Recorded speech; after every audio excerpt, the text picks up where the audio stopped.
और क्या हाल चाल, सब बढ़िया। तो एपिसोड की शुरुआत होती है और सबसे पहले हमें एक बुड्ढे और एक लड़की को बताया जाता है जो कि यहाँ पर आपस में बातचीत कर रहे होते हैं कि जो नीलामी होने वाली है ना, जहाँ पर एक रैंक 6 का स्क्रॉल आने वाला है, वहाँ पर एक बहुत ही ताकतवर बंदा आया है। अब उस बंदे की पावर के बारे में मैं पता नहीं लगा पाई हूँ, लेकिन उसके साथ दो बुड्ढे आए हुए हैं जिनका पावर लेवल नाशिंग सोल लेवल के सबसे लेट फेस में है। अब जैसे ये बुड्ढा लड़की की बात सुनता है ना, तो ये हमें से रिला देता है। अब इसी के साथ सीन शिफ्ट होता है और फिर हमारे वांगलिंग को बताया जाता है जो कि नीलामी हॉल में आ चुका था और उसे एकदम वीआईपी कमरा मिल चुका था, क्योंकि हमारे वांगलिंग की जो पावर है ना, उस पावर को देखते हुए उसे वीआईपी कमरा दे दिया गया था। अब जैसे ही हमारा वांगलिंग इस कमरे में आता है ना, तो इस कमरे में एक बंदे की शक्तियां फैली हुई थी। हमारा वांगलिंग चलता है तो उन शक्तियों को डिस्ट्रॉय कर देता है। अब इतने में हमें एक बंदे को बताया जाता है और इस बंदे का नाम था क्यू शिपिंग, और ये बंदा हमारे वांगलिंग से बहुत पहले मिल चुका था। और जो कमरे में शक्तियां फैली हुई थी ना, जो क्यू शिपिंग की फैली हुई थी, इसलिए जब क्यू शिपिंग अपनी शक्तियों को डिस्ट्रॉय होता हुआ दिखता है ना,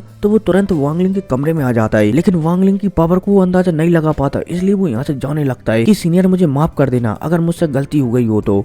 लेकिन जो वांगलिंग है ना, वो क्यू शिपिंग को पहचान जाता है और जब क्यू शिपिंग वांगलिंग को देखता है तो वो बहुत ही ज्यादा खुश हो जाता है और उसे विश्वास नहीं होता कि अब वांगलिंग सोल फॉर्मेशन लेवल पर पहुंच चुका है। अब इतने में यहाँ पर हमें एक बुड्ढे को और बताया जाता है जो कि फाइनली यहाँ पर आ चुका था। अब जैसे ये बुड्ढा भी यहाँ पर आता है ना, और ये बुड्ढा हमारे वांगलिंग को देखता है तो ये भी हैरान हो जाता है, क्योंकि वांगलिंग इस बुड्ढे से कह देता है कि हम पहले मिल चुके हैं। इस बुड्ढे को भी याद आ जाता है कि वो वांगलिंग से ब्रोकन स्टार के अंदर और एक बार वांगलिंग का चीर रियल्म को छीनने की कोशिश किया था, तब मिला था। इसलिए बुड्ढा जब वांगलिंग को सोल फॉर्मेशन लेवल पर पहुंचता है ना, तो ये भी वांगलिंग से कहने लगता है कि मुझे उम्मीद है कि तुम पुराने किसी भी बात को दोबारा नहीं दोहराओगे और अपने दिल में किसी भी प्रकार का मतभेद नहीं रखोगे। वांगलिंग भी समझ जाता है कि बुड्ढा उससे माफी मांग रहा है। अब यहाँ पर हमें नीलामी को बताया जाता है। फाइनली नीलामी शुरू हो जाती है और यहाँ पर बोलियां लगती है, लेकिन हमारा वांगलिंग चलता है तो वो रैंक 6 का स्क्रॉल खरीदने के लिए एक मूर्ति को निकालता है। लेकिन नीलामी हॉल का मालिक चलता है तो 5000 कॉइन ही अकेले हमारे वांगलिंग की मूर्ति की लगाता है। इतने में यहाँ पर एक बुड्ढा चलता है तो 20,000 कॉइन हमारे वांगलिंग की मूर्ति की लगा देता है। अब जब हमारा वांगलिंग बुड्ढे को ऐसा करता हुआ दिखता है ना, तो वांगलिंग खुश हो जाता है। अब वांगलिंग चलता है तो फाइनली 10,000 कॉइन्स है जो रैंक 6 की गोली वाला स्क्रॉल था ना, उसे खरीदने वाला था। तभी यहाँ पर एक और बुड्ढा प्रकट हो जाता है और 30,000 कॉइनों का गोली लगा देता है, जिस वजह से हमारा वांगलिंग भी हैरान हो जाता है। अब जब बुड्ढा चलता है तो यहाँ पर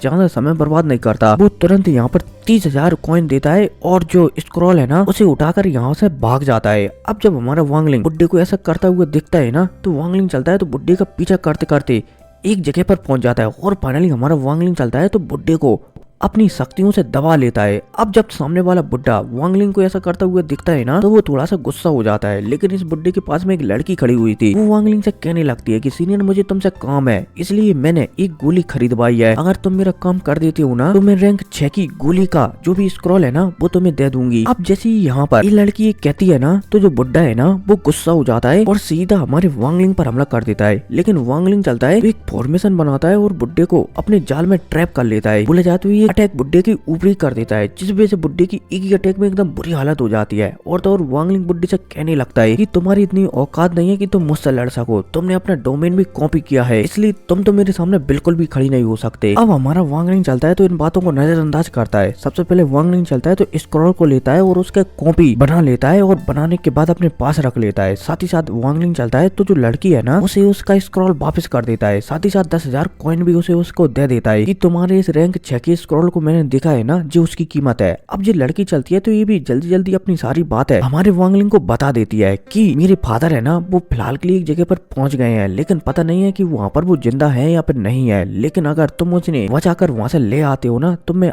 आपका हमेशा हमेशा के लिए आभारी रहूंगी। और तो और अगर मेरे फादर जिंदा भी नहीं है ना, तो अगर तुम उनका सामान भी ले आते हो ना मेरे लिए, तो भी आपका बहुत बहुत धन्यवाद रहेगा। अब जैसे ये लड़की कहती है ना, तो हमारा वांगलिंग लड़की की बातों को एकदम नजरअंदाज कर देता है, यह कहकर कि मेरे पास कुछ सालों के लिए तो काम है, इसलिए मैं फिलहाल के लिए तुम्हारा काम नहीं कर सकता, हम इसके बारे में बाद में फिर कभी सोचेंगे। फाइनली वांगलिंग चलता है तो यहाँ से निकल जाता है। अब इसी के साथ सीन शिफ्ट होता है और फिर हमें वांगलिंग को बताया जाता है जिसने की ओयांग जी को एकदम स्पेशली तौर पर बुलाया था। अब जैसे ही ओयांग जी वांगलिंग के पास आता है ना, तो वांगलिंग चलता है तो रैंक 6 का स्क्रॉल ओयांग जी को थमा देता है और कह देता है कि ये गोली तैयार करो। वहीं ओयांग जी चलता है तो वो भी स्क्रॉल को पढ़कर बहुत ही ज्यादा खुश हो जाता है और कौन कौन सी जड़ी बूटियां लगनी है, सारी की सारी जड़ी बूटियां वांगलिंग को बता देता है। अब जब वांगलिंग 137 जड़ी बूटियों का नाम सुनता है ना तो वो भी हैरान हो जाता है, लेकिन ओयांग जी चलता है तो वो बहुत ही अनुभवी एल्पिनिस्ट था, इसलिए वो वांगलिंग को बताने लगता है कि जो 137 या फिर 138 जड़ी बूटियां लगने वाली है ना वो पूरी की पूरी हमें नहीं मिल सकती, इसलिए उसकी जगह हम कोई दूसरी जड़ी बूटियों का भी इस्तेमाल कर सकते हैं, लेकिन इसके लिए हमें रिसर्च करनी पड़ेगी। हमारा वांगलिंग चलता है तो पूरे के पूरे क्लाउ स्काई सेक्ट को एकदम तैयार कर देता है और सभी के सभी फिलहाल के लिए ओयांग जी की ही बात मानने लगे थे। अब फाइनली समय गुजरता है और 2 महीने के अंदर अंदर जो हमारा वांगलिंग है ना वो 136 जड़ी बूटियां ढूंढ लेता है। हालांकि इन जड़ी बूटियों को ढूंढने में हमारे वांगलिंग को काफी ज्यादा प्रॉब्लम आती है और तो और हमारा वांगलिंग कई जगह फाइट भी करता है, लेकिन फाइनली 136 जड़ी बूटियां ढूंढ लेता है। अब फाइनली लास्ट टाइम पर हमारे वांगलिंग को पता चल जाता है कि 137वीं जड़ी बूटी कहाँ पर है, इसलिए वांगलिंग चलता है तो उसे लेने के लिए निकल जाता है। साथ ही साथ जो 3 बुड्ढे हैं ना ओयांग जी, रॉन्किंग और लिू पे, उनसे तीनों से एकदम खास कहकर जाता है कि लिमुवान का ख्याल रखना, और यही तीनों बुड्ढे भी समझ जाती है। अब इतने में हमारे वांगलिंग को बताया जाता है जो कि एक सेक्ट में आ चुका था। अब जैसे वांगलिंग यहाँ पर आता है ना और सेक्ट का मालिक या फिर बोला जाए तो सेक्ट का लीडर हमारे वांगलिंग को ऐसे अपनी सेक्ट की सबसे कीमती जड़ी बूटी मांगता हुआ दिखता है ना तो वो हमारे वांगलिंग को जड़ी बूटी नहीं देता बल्कि वांगलिंग से लड़ने लगता है। लगे तेरी हमारा वांगलिंग चलता है तो वो भी सेक्ट लीडर से लड़ने लगता है। लगे तेरी। अब फाइनली काफी समय तक फाइट चलती रहती है। हमारा वांगलिंग चलता है तो वो भी लगातार लड़ता रहता है। अब इसी के साथ सीन शिफ्ट होता है और फिर हमें मूव वन को बताया जाता है जिसकी लगातार हालत खराब होती जाती है। अब जब सॉन्ग किंग, लिu पे